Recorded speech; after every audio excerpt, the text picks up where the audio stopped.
मला आज सांगायला अभिमान वाटतो। ताईंना हे माहित आहे का नाही मला माहित नाही, पण उभ्या महाराष्ट्रात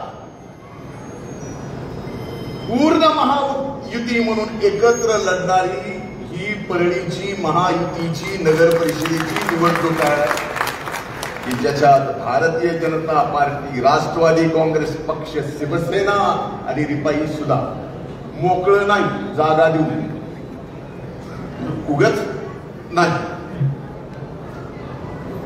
म्हणून ज्या वेळेस महायुती एकत्र संबंध महाराष्ट्रामध्ये एकाच ठिकाणी येऊन लढत असेल आणि समोर मात्र कोण कसं लढतंय काय लढतंय याचा पत्ता नसताना माझी आपल्याकडनं एवढीच अपेक्षा आहे की महाराष्ट्राला जसं आज महायुती म्हणून आपण लढताना दाखवलंय तसंच महाराष्ट्राला दाखवून देऊ की महायुतीचे 100% उमेदवार या परळी वैद्यनाथ नगर परिषदेत निवडून आले। काही अडचणच नाही, पण अडचण नाही असं समजू नका। जेवढ्या निवडणुकावरून खाली खाली खाली जातात, म्हणजे लोकसभा झाली की विधानसभा, विधानसभा झाली की नगरपालिका, तशा तशा निवडणुका अडचणीच्या होत्या। या वर्षी या निवडणुकात एवढ्या अडचणीच्या झाल्या, मी हात जोडून पहिल्यांदा ज्यांना मी उमेदवारी देऊ शकलो नाही ते कदाचित विजयी झाले असते, पण देऊ शकलो नाही त्याबद्दल मी हात जोडून या ठिकाणी सर्वांची दिलगिरी व्यक्त करतो।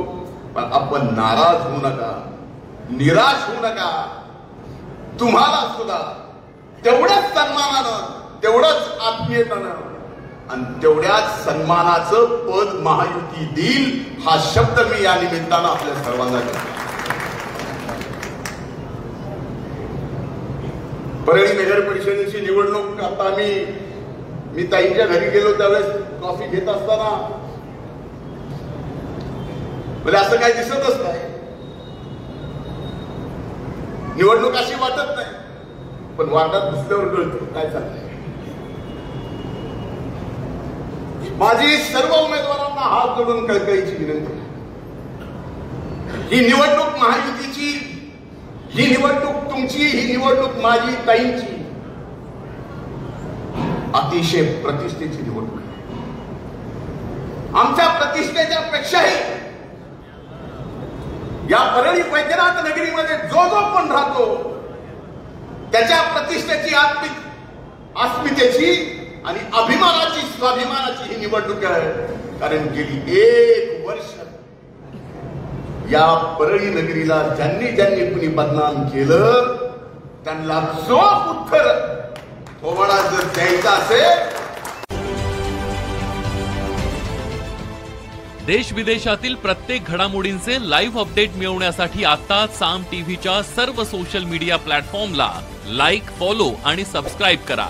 तसंच सर्व नोटिफिकेशनसाठी बेल आयकॉन प्रेस करायला विसरू नका।